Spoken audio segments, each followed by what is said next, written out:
शिवराज ने की चीनी सामान बहिष्कार करने की अपील का, सेना चीन को जवाब देगी, हमें उसे आर्थिक रूप से तोड़ेंगे।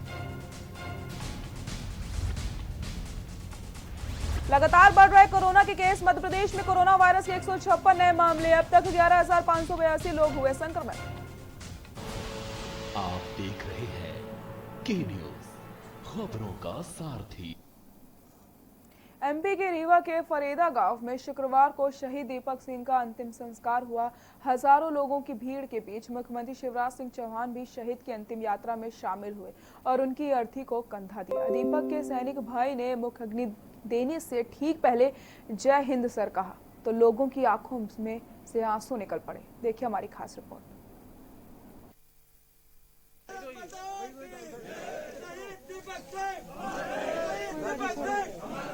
बीते सोमवार की रात लद्दाख की गलवान घाटी में चीनी सेना के साथ मुठभेड़ में शहीद हुए मध्य प्रदेश के रीवा जिले के शहीद दीपक सिंह का अंतिम संस्कार शुक्रवार शाम उनके पैतृक गांव फरेदा में किया गया। पूरे सैन्य और राजकीय सम्मान के साथ उन्हें अंतिम विदाई दी गई। मुख्यमंत्री शिवराज सिंह चौहान भी अंतिम संस्कार में शामिल होने के लिए फरेदा गाँव पहुँचे और शहीद की अर्थी को कंधा दिया। शहीद दीपक सिंह को मुखाग्नि उनके भाई ने दी। अंतिम यात्रा में हजारों लोग शामिल हुए और भारत माता के जयघोष के नारों से फरेदा गांव के लोग गर्व महसूस करते रहे। हालांकि मुखाग्नि देने से ठीक पहले जब शहीद दीपक के सैनिक भाई ने जय हिंद सर कहते हुए अंतिम विदाई दी तो लोगों की आंखों से आंसू निकल आए। बता दे बच्चे बूढ़े नौजवान हर कोई रीवा के इस लाल की शहादत के सम्मान में सिर झुकाए खड़े थे। वीर सपूत की शहादत को सलाम करने प्रदेश के मुख्यमंत्री शिवराज सिंह चौहान भी पहुंचे। उन्होंने दीपक की अर्थी को खुद कंधा दिया। चौहान के साथ बीजेपी के प्रदेश अध्यक्ष वीडी शर्मा भी मौजूद थे। मुख्यमंत्री ने शहीद के परिजनों को 1 करोड़ रुपए की आर्थिक सहायता के साथ परिवार के किसी एक सदस्य को शासकीय नौकरी देने का आश्वासन दिया है। मुख्यमंत्री दीपक की दादी और पत्नी से भी मिले और उन्हें ढांढस बंधाया। शहीद को अंतिम विदाई देने के बाद सीएम शिवराज सिंह चौहान ने कहा कि दुश्मनों को मारकर वीर दीपक सिंह शहीद हुए हैं। ऐसे सपूतों को रहते भारत माता की ओर से कोई आंख उठाकर नहीं देख सकता है। हमें ऐसे शहीद पर गर्व है। मैं उस माँ और पिता को प्रणाम करता हूँ जिन्होंने उन्हें जन्म दिया। आज रीवा का यह गांव धन्य हो गया है। इस गांव के सपूत ने देश की रक्षा के लिए सर्वोच्च बलिदान दिया है। भारत चीन को मुंह तोड़ जवाब देगा। भगवान परिवार को दुख सहन करने की शक्ति दे। रीवा जिला धन्य हो गया, मध्य प्रदेश और देश धन्य हो गया। इस गांव में एक ऐसे सपूत दीपक सिंह ने जन्म लिया जिन्होंने भारत माता की अखंडता और संप्रभुता की रक्षा के लिए अपना सर्वोच्च बलिदान दिया, अपना सर्वस्व न्यौछावर कर दिया। मार के दीपक बलिदान हुए और ऐसे सपूतों के रहते हुए भारत माता की तरफ कोई आंख उठाकर नहीं देख सकता। हमें गर्व है अमर शहीद दीपक सिंह जी पर। मैं उस माँ को प्रणाम करता हूँ, पिता को प्रणाम करता हूँ जिन्होंने उन्हें जन्म दिया। दीपक सिंह चले गए लेकिन अपनी स्मृतियों में वो हमेशा हमारी स्मृतियों में अमर रहेंगे। हम उनको वापस नहीं ला सकते लेकिन ये परिवार दीपक सिंह जी का अकेला नहीं है। इनके साथ पूरा देश, पूरा प्रदेश खड़ा हुआ है। मध्य प्रदेश सरकार की ओर से हमने फैसला किया है अमर शहीद दीपक सिंह जी के परिजनों को 1 करोड़ रुपए की सम्मान निधि दी जाएगी। उनका विवाह अभी नवंबर में ही पिछले साल हुआ था। उनकी धर्मपत्नी को शासकीय सेवा में लिया जाएगा। एक मार्ग का नाम दीपक सिंह जी, अमर शहीद दीपक सिंह रखने की बात हुई है, वो नाम भी रखा जाएगा। उनकी मूर्ति लगाई जाएगी। ग्रामवासियों से, परिजनों से चर्चा करने के बाद और परिजन जो भी चाहेंगे उनके नाम और स्मृति को अमर करने के लिए हम वो व्यवस्था करेंगे। शहीद को अंतिम विदाई देने के बाद सीएम ने कहा कि शहीद दीपक सिंह जैसे सैनिकों के रहते भारत की ओर कोई आंख उठाकर भी नहीं देख सकता है। हमें ऐसे शहीद पर गर्व है। डेस्क रिपोर्ट, के न्यूज इंडिया।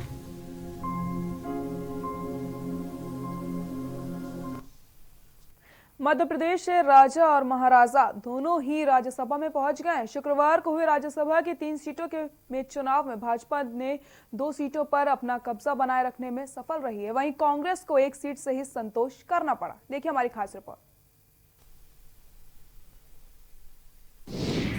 शिवराज की रणनीति और नरोत्तम मिश्रा का दाव। बीजेपी के दाव से चारों खाने चित हो गई कांग्रेस।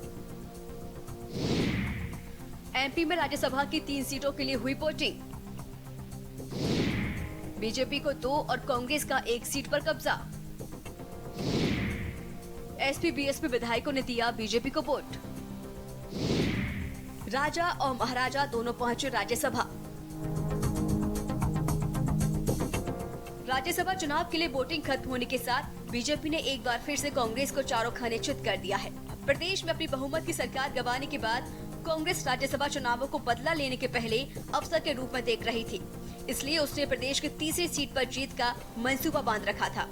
कांग्रेस की रणनीति गैर बीजेपी विधायकों का समर्थन हासिल कर दूसरी सीट अपने नाम करने की थी, लेकिन सीएम शिवराज सिंह की रणनीति और गृह मंत्री नरोत्तम मिश्रा के दाव से उसके मंसूबे धरे के धरे रह गए। प्रदेश विधानसभा में गैर कांग्रेस और बीजेपी दलों के 7 विधायक हैं। इनमें 2 बीएसपी, 1 एसपी और 4 निर्दलीय विधायक हैं। ये सभी विधायक हाल तक कमलनाथ की सरकार का विधानसभा में समर्थन कर रहे थे। हालांकि कमलनाथ की सरकार गिरने के बाद वे बीजेपी को समर्थन का ऐलान कर चुके थे। फिर भी कांग्रेस को उम्मीद थी कि राज्यसभा चुनाव के लिए वह उन्हें अपने पाले में लाने में कामयाब होगी, लेकिन ऐसा संभव नहीं हो सका। कांग्रेस के इरादों को चूर करने के लिए बीजेपी की ओर से मुख्यमंत्री शिवराज सिंह चौहान और प्रदेश के गृह एवं स्वास्थ्य मंत्री नरोत्तम मिश्रा ने मोर्चा संभाला और कांग्रेस को चित कर दिया। एमपी से दिग्विजय सिंह जीते। मध्य प्रदेश के पूर्व सीएम और कांग्रेस के दिग्गज नेता दिग्विजय सिंह भी राज्यसभा चुनाव में उतरे। राज्य की कुल 3 सीटों पर चुनाव हुए, जिसमें से 1 सीट दिग्विजय सिंह के हिस्से आई। 3 में से 2 सीटें बीजेपी के खाते में गई और 1 सीट पर कांग्रेस को जीत मिली है। इस दौरान पूर्व सीएम कमलनाथ ने कांग्रेस के वरिष्ठ नेता दिग्विजय सिंह के राज्यसभा सदस्य निर्वाचित होने पर हार्दिक बधाई और शुभकामनाएं दी है। ज्योतिरादित्य सिंधिया पहली बार राज्यसभा पहुंचे। लंबे समय तक कांग्रेस में रहे ज्योतिरादित्य सिंधिया ने कुछ महीने पहले ही बीजेपी का दामन थाम लिया था। उनके खेमे के कांग्रेस विधायकों ने इस्तीफा दे दिया और कमलनाथ की सरकार गिर गई। उनका इनाम बीजेपी ने सिंधिया को राज्यसभा सीट के रूप में दिया है। वहीं जीत पर ज्योतिरादित्य सिंधिया ने बीजेपी के शीर्ष नेतृत्व का आभार जताया। भारतीय जनता पार्टी के सम्मानीय विधायकों एवं पार्टी के शीर्ष नेतृत्व को हृदय से मेरा आभार। आपने मुझे मेरे गृह प्रदेश से राज्यसभा के लिए चुनकर जो जिम्मेदारी सौंपी है, मैं प्रधानमंत्री श्री नरेंद्र मोदी जी के मजबूत नेतृत्व, राष्ट्रीय अध्यक्ष जेपी नड्डा जी और गृह मंत्री श्री अमित शाह जी के मार्गदर्शन में और मुख्यमंत्री श्री शिवराज सिंह जी के एक साथ कंधे से कंधे मिलाकर मध्य प्रदेश की प्रगति और विकास के लिए अपने पूरे सामर्थ्य से निभाऊंगा। पार्टी के सभी कार्यकर्ताओं को भी मेरे दिल से धन्यवाद। कोविड पॉजिटिव होने के वजह से आज मैं आपके समक्ष उपस्थित नहीं हो पाया हूं, लेकिन शीघ्र ही आपके बीच आऊंगा। ईश्वर से कामना है कि आप सभी सुरक्षित रहें, परिवार को भी सुरक्षित रखें। बीजेपी के सुमेर सिंह सोलंकी भी जीते। मध्य प्रदेश की तीसरी सीट बीजेपी के खाते में गई है। बीजेपी उम्मीदवार सुमेर सिंह सोलंकी को 55 वोट मिले। सोलंकी पेशे से प्रोफेसर हैं। सुमेर सिंह सोलंकी पूर्व सांसद माकन सिंह के भतीजे हैं। साथ ही वह संघ से जुड़े हुए हैं। साथ ही सोलंकी अनुसूचित जाति से आते हैं। भारतीय जनता पार्टी के प्रदेश अध्यक्ष को पूछे तो बात करेंगे, मैं इस पर बात करूंगा। मेरा तो ये कहना है कि पंडित दीनदयाल उपाध्याय जी ने कहा था कि भारत के उस अंतिम व्यक्ति तक पहुंचेंगे हम, और मैं मध्य प्रदेश के उस अंतिम विकास खंड का अंतिम व्यक्ति हूँ जहाँ तक भारतीय जनता पार्टी पहुंची और मुझे यह अवसर देने के लिए कहा। तब मैं कॉलेज में ही था। ये भारतीय जनता पार्टी कर सकती है। बहरहाल कांग्रेस के लिए मुश्किलें अभी कम होती नहीं दिख रही हैं। जल्द ही प्रदेश की 24 विधानसभा सीटों पर उपचुनाव होने वाले हैं। इनमें से 16 ग्वालियर, चंबल संभाग की हैं, जहां ज्योतिरादित्य सिंधिया की पार्टी से विदाई के बाद कांग्रेस अस्तित्व की लड़ाई लड़ रही है। स्पेशल डेस्क के न्यूज इंडिया। मध्य प्रदेश में 24 सीटों पर उपचुनाव होने हैं, जिसमें से डबरा विधानसभा सीट को मध्य प्रदेश की सबसे हॉट सीट माना जाता है, क्योंकि यहां से पहले कांग्रेस की इमरती देवी 3 बार डबरा विधानसभा पर अपना दबदबा बना चुकी हैं और उन्होंने रिकॉर्ड तोड़कर जीत दर्ज की है। लेकिन अब मामला कुछ और है। अब इमरती देवी बीजेपी में शामिल हो चुकी हैं, जो चौथी बार भाजपा की तरफ से अपना भाग्य आजमा रही। देखिए पूरी रिपोर्ट। मध्य प्रदेश में उपचुनाव को लेकर रस्साकशी। बीजेपी और कांग्रेस दोनों ने झोंकी ताकत। दांव पर लगी दिग्गज नेताओं की साख। उपचुनाव में सबसे हॉट सीट मानी जा रही है डबरा। कांग्रेस का 3 बार से है डबरा सीट पर कब्जा। इमरती देवी गांव-गांव जाकर कर रही जनसंपर्क। मध्य प्रदेश में 24 सीटों पर उपचुनाव होने हैं, जिसमें से डबरा विधानसभा सीट को मध्य प्रदेश की सबसे हॉट सीट माना जा रहा है, क्योंकि यहां से पहले कांग्रेस की इमरती देवी 3 बार डबरा विधानसभा पर अपना दबदबा बनाए रखा है और उन्होंने रिकॉर्ड तोड़ जीत भी दर्ज की है। लेकिन अब मामला कुछ और है और अब इमरती देवी बीजेपी में शामिल हो चुकी हैं, जो चौथी बार भाजपा की तरफ से अपना भाग्य आजमा रही हैं, क्योंकि डबरा विधानसभा सीट मध्य प्रदेश के गृह मंत्री डॉक्टर नरोत्तम मिश्रा का गृह निवास है और इमरती देवी ज्योतिरादित्य सिंधिया की कट्टर समर्थक हैं। इसलिए दोनों की साख इस विधानसभा सीट पर टिकी हुई है, जिसे हथियाने के लिए कांग्रेस अपनी जी जान एक करने में लगी है। कांग्रेस में टिकट को लेकर संघर्ष। डबरा विधानसभा सीट से बीजेपी की ओर से केवल एक ही नाम सामने आ रहा है, वह इमरती देवी, जबकि देखा जाए तो कांग्रेस की तरफ से उम्मीदवारों की लिस्ट बहुत लंबी है। इस कारण से कांग्रेस अभी तक अपना उम्मीदवार घोषित नहीं कर पाई है। कुछ दिनों पहले पूर्व मंत्री विजय लक्ष्मी साधो और पूर्व मंत्री लाखन सिंह ने भी कार्यकर्ताओं के साथ डबरा में एक सभा ली थी, जिसमें उन्होंने बताया था कि सर्वे के अनुसार ही टिकट की घोषणा की जाएगी। टिकट की दावेदारी के लिए सभी उम्मीदवार अपनी ताल ठोक के नजर आ रहे हैं। अब देखना यह होगा कि कांग्रेस किसे अपना प्रत्याशी बनाती है और किसे मायूस करती है। कांग्रेस में जो डैमेजर था, जो विस्फोटक व्यक्ति था, वो भारतीय जनता पार्टी में चला गया है। कांग्रेस में कहीं कोई ऐसी बात नहीं है। अब सिर्फ और सिर्फ विस्फोटक व्यक्ति की वजह से भारतीय जनता पार्टी में बड़े बड़े विस्फोट। कभी किसी के कॉन्टेक्ट में नहीं रहते। लोगों का भारतीय जनता पार्टी से मन भर गया, उनके सिस्टम से मन भर गया, तो हमारे यदि आएंगे तो स्वागत है। अभी मैं कल एक चैनल पर देख रहा था, लोग कह रहे थे कि जो है आदरणीय दिग्विजय सिंह जी ने उनको जोशी जी को हाथ फेरा, उनको सेट किया। मैं ऐसा मान के चलता हूँ, कांग्रेस का ये कल्चर नहीं है। कांग्रेस के लोग हमेशा एक सिस्टम से काम करते हैं, गांधीवादी लोग हैं। हम लोग कभी ये खरीद पर उनको विश्वास नहीं। इंडिया की औकात का आपको पता लग रहा होगा कि आजकल 2 कौड़ी के कार्यकर्ताओं को फोन लगा रहे हैं और उनकी हैसियत देखिए, उनकी हैसियत हमेशा कांग्रेस में हुआ करती है। कांग्रेस से चलेगा, उनको पता लग जाएगा ये डबरा में 5 पार्षद के टिकट नहीं दिला पाएंगे। मतदाता कार्यकर्ता जिसको चाहेगा उसको टिकट मिलेगा। ये मेरा, ये तेरा, ये सब चीजें प्रजातांत्रिक देश है, लोकतंत्र यहाँ जिंदा है। तो कांग्रेस का लोकतंत्र बहुत मजबूत है, सबको अधिकार है टिकट का। देखिए, ये विपरीत परिस्थितियों में चुनाव लादे गए हैं। अच्छी भली सरकार चल रही है, कुछ बिकाऊ लाहौल नहीं, क्योंकि ये जनता ने 5 साल के लिए मैंडेट दिया था। 5 साल के लिए चुनकर इन लोगों को भेजा था। ये अपमान हुआ है मतदाता का, ये अपमान हुआ है कांग्रेस के कार्यकर्ता का। कांग्रेस में विरोधाभास का दौर जारी। उपचुनाव से पहले ही कांग्रेस पार्टी में विरोधाभास प्रारंभ हो गया है, क्योंकि अन्य दलों से कांग्रेस की सदस्यता लेने वाले लोगों का विरोध कांग्रेस के वरिष्ठ नेता करते नजर आ रहे हैं। कांग्रेस के वरिष्ठ नेता महाराज सिंह राजौरिया का मानना है कि हम कई वर्षों से कांग्रेस में कार्य कर रहे हैं, इसलिए पहले उपचुनाव में जो कार्यकर्ता कांग्रेस में 15 सालों से कार्य कर रहे हैं, उन्हें मौका मिलना चाहिए और यदि उन्हें मौका नहीं मिलता तो हम इसका विरोध करेंगे। तो जो वरिष्ठ नेतृत्व है, अगर उन्हें टिकट देते हैं तो हम सहमत हैं। जिसको भी पार्टी टिकट दे, हम उसको के लिए जी जान लगा के मेहनत करेंगे, चुनाव जिता के ले। ये हमारा वादा रहा। बाकी मेरा भी एक विचारधारा है और भरोसा ऊपर नेतृत्व पे। हमारे जो वरिष्ठ नेता हैं, कहीं न कहीं पार्टी हित में, पार्टी के झंडा डंडा लेने वाले कार्यकर्ताओं को आगे लाने की उनकी भी मंशा कहीं न कहीं होगी। कुछ दिन पहले एक सभा में पूर्व मंत्री लाखन सिंह के बयान पर भी महाराज सिंह राजौरिया ने पलटवार करते हुए कहा कि लाखन सिंह जी ने कहा था, दोबारा कांग्रेस पार्टी को विजय दिलाएंगे और जो लोग नए लोग हैं उनको हम विरोध करते हैं और ऐसा ही रवैया रहा कांग्रेस के लिए तो हम लोग जितने भी लोग हैं हमसे और सीनियर भी लोग हैं उनको मौका मिलना चाहिए कि जो सीनियर लोग हैं उनको मौका दिया जाए, अन्य दलों से आए हुए लोगों को मौका नहीं दिया जाए। ऐसी स्थिति रहेगी तो हम जन आंदोलन हम अपनी पार्टी के विरोध में भी करेंगे।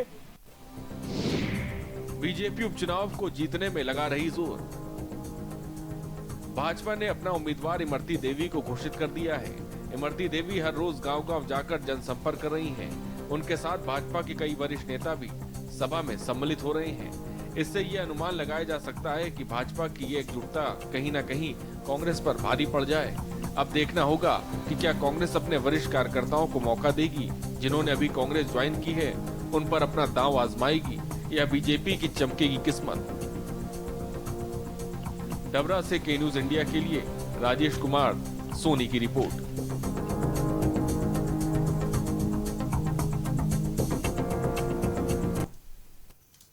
यहाँ रुकते हैं एक छोटे से ब्रेक के लिए, जल्द हाजिर होते हैं।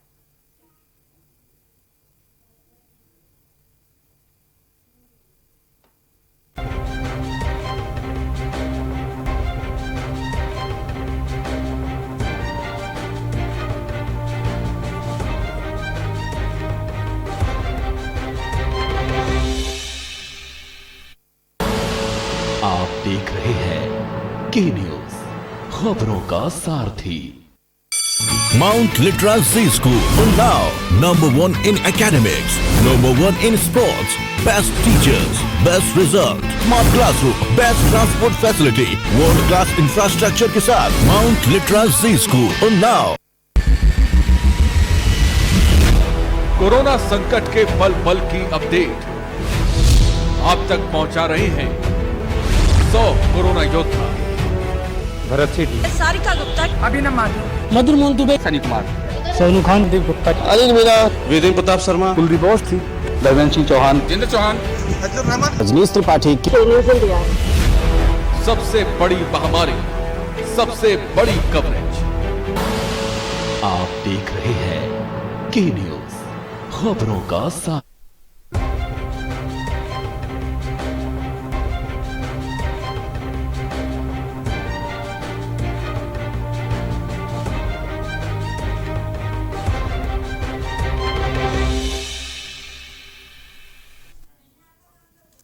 ब्रेक के बाद एक बार फिर से आप सभी का स्वागत है। मंडला आपदा प्रबंधन पर एक दिवसीय कार्यशाला का आयोजन किया गया जो होमगार्ड प्रशिक्षण बैरक में संपन्न हुआ है, जिसमें एसडीआरएफ, होमगार्ड एवं जिला पुलिस बल के अधिकारी कर्मचारी उपस्थित रहे। होमगार्ड कार्यालय के कंपनी कमांडर शालिवान पांडे ने बताया है कि आपदा प्रबंधन अधिनियम 2005 के अंतर्गत प्रभावी रूप से आपदा प्रबंधन हेतु आपदा प्राधिकरण स्थापित हो चुके हैं। प्राधिकरण का मुख्य कार्य जन जागृति आपदा प्रबंधन योजना विकसित करना है। आपदाओं का निवारण, शमन पूर्व तैयारी हेतु प्रतिवादन, राहत एवं पुनर्वास करना, इसमें बाढ़ से पूर्व सुरक्षा विषय पर विस्तार से चर्चा की गई। कार्यशाला में पीने का पानी, पशु की सुरक्षा, स्वास्थ्य, सफाई आदि विषयों पर चर्चा करी गई।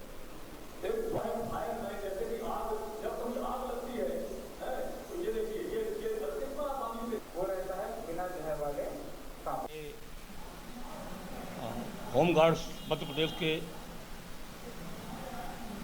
महानिदेशक महोदय श्री अशोक दोहारे सर, हमारे होमगार्ड के व आपदा प्रबंधन के एडीजी महोदय श्री डीसी सागर साहब एवं हमारे डिविजनल कमांडेंट महोदय श्री खरे सर के मार्गदर्शन में हमने आपदा प्रबंधन की कार्यशाला आयोजित किया, जिसमें हमारे एसडीआरएफ और होमगार्ड्स विभाग के व सिविल डिफेंस के लोगों ने बखूबी अपना योगदान देते हुए आपदाओं से कैसे निपटा जाए व विशेष रूप से अभी जो बाढ़ आपदा है, बाढ़ आपदा के से कैसे निजात पाया जाए, उसके बारे में जो कार्यशाला आयोजित की गई, इसमें हमारे पुलिस विभाग के अधिकारीगण व सिपाही आरक्षक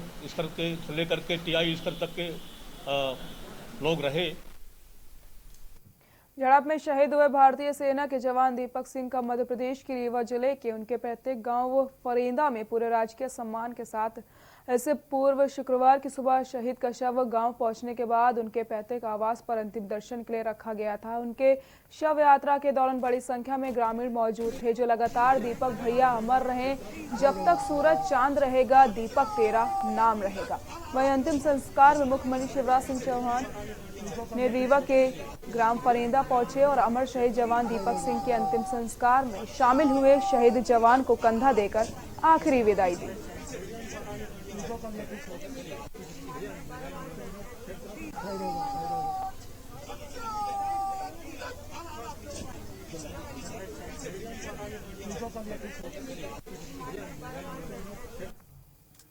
भिंड में रेत का अवैध खनन रुकने का नाम नहीं ले रहा। पुलिस प्रशासन और माइनिंग वालों की जानकारी होते हुए भी वो ध्यान नहीं दे रहे। अधिकारी गहरी नींद में सो रहे हैं। रेत माफिया अवैध खनन पर मनमाने दाम पर रेत बेचकर चांदी काट रहे हैं। सूत्रों की माने तो सभी रेत माफिया राजनीति पार्टियों से जुड़े हुए हैं। विभागीय अधिकारियों को एक बड़ा हिस्सा भी खनन माफिया पहुंचा रहे हैं, जिसके चलते उन पर कार्रवाई करना तो दूर, अधिकारी नजर तक नहीं डालते। माइनिंग विभाग के आंकड़ों पर गौर किया जाए तो यहाँ अवैध खनन के मामले कम ही दर्ज होते हैं।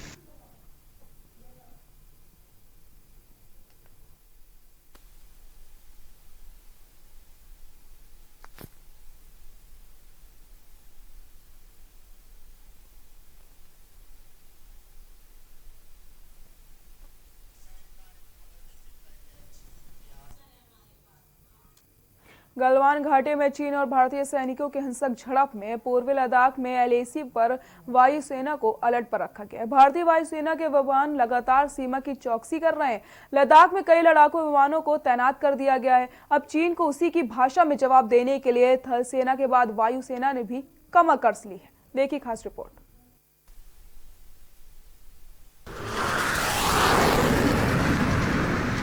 लद्दाख की शांत घाटियों पर हिंदुस्तान के लड़ाकू विमानों का शोर। हर हमले का जवाब देने के लिए वायुसेना भी तैयार। सरहदों को चीरता हुआ चीन के बीजिंग तक पहुंच रहा विमान का शोर।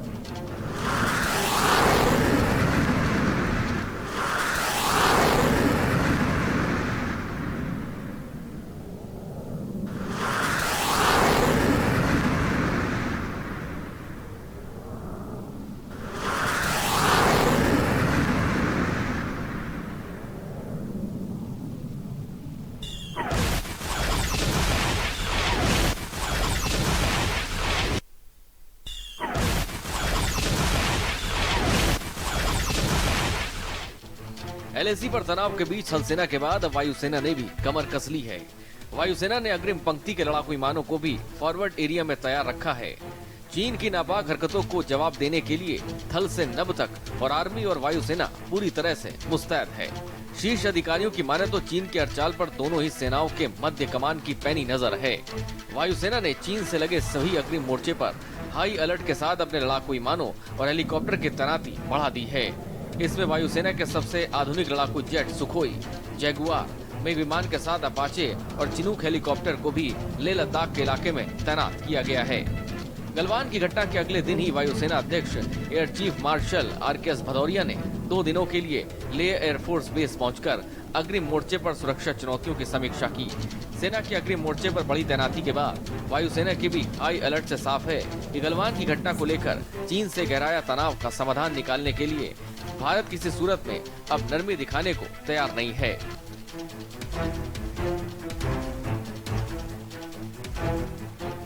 गलवान घाटी में चीन की दगाबाजी के बाद अत्यधिक सचेत वायुसेना ने चीन से लगी 3,500 किलोमीटर से अधिक लंबी सीमा के सभी अग्रिम मोर्चे के एयरफोर्स बेस को हाई अलर्ट पर रखा है। लेह लद्दाख, श्रीनगर के साथ हिमाचल प्रदेश और अरुणाचल प्रदेश के चीन से लगे सभी अग्रिम मोर्चे पर भी वायुसेना के लड़ाकू जेट और हेलीकॉप्टर हाई अलर्ट मोड पर हैं।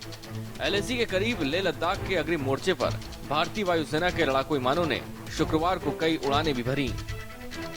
बताया जाता है कि गलवान घाटी के पेट्रोलिंग पॉइंट 14 पर जहां हिंसक झड़प में 20 भारतीय सैनिक शहीद हुए थे, वहां तनाव अब भी काफी गहरा है और चीनी सैनिक गलवान घाटी से अभी तक नहीं निकली है। गलवान घाटी पर चीन के दावे को सिरे से खारिज कर चुका भारत सोमवार मंगलवार की घटना को देखते हुए भारतीय सेनाएं चीनी पीएलए की ऐसी किसी दूसरी हरकत का मुंहतोड़ जवाब देने के लिए पुख्ता सतर्कता बरत रही है।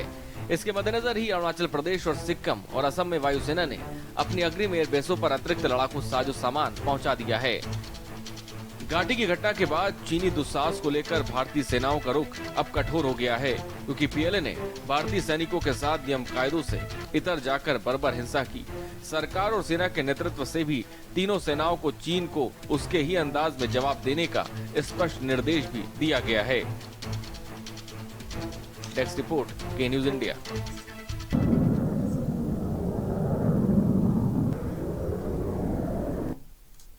बुलेटिन में फिलहाल के लिए इतना ही। देखते रहिए के न्यूज इंडिया। नमस्कार।